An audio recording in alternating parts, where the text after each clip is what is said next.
Chapter 22.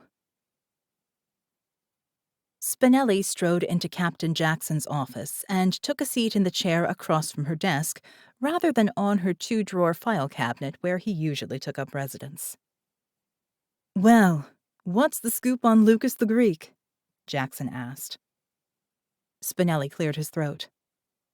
He had quite the drug trafficking operation going on right out of his restaurant in the mall, with the help of an extensive underground tunnel system reaching as far as the campus. He preyed on college kids who worked at the mall to handle the distribution.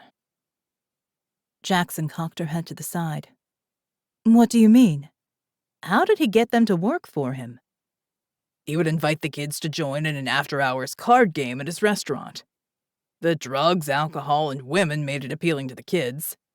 And when his card sharks would take the kids for all they were worth, their options were either to cough up the cash to pay off their gambling debt, or work off their debt by distributing drugs for Lucas. Most of the kids didn't have any money, so they were forced to distribute. If they didn't comply, Lucas's goons would help them to come to terms with their destiny.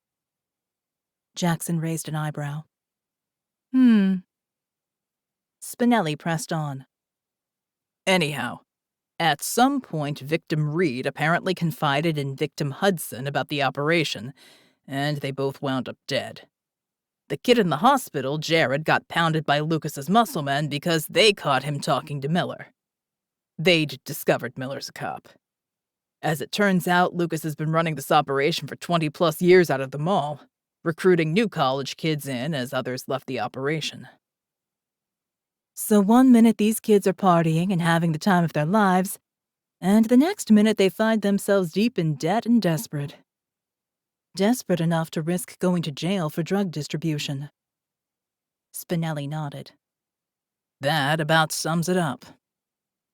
Spinelli lifted himself from his chair and headed toward the doorway. She called after him, and he glanced back at her. She looked unusually puzzled. Spinelli?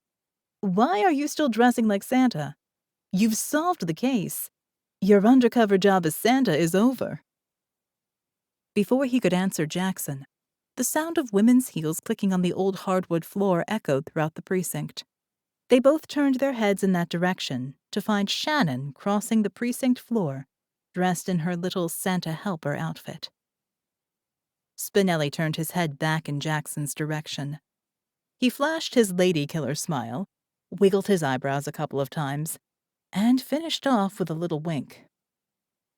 "That's why," he said, as he pointed in Shannon's direction. Jackson returned Spinelli's sly smile with one of her own. "Lord help her,"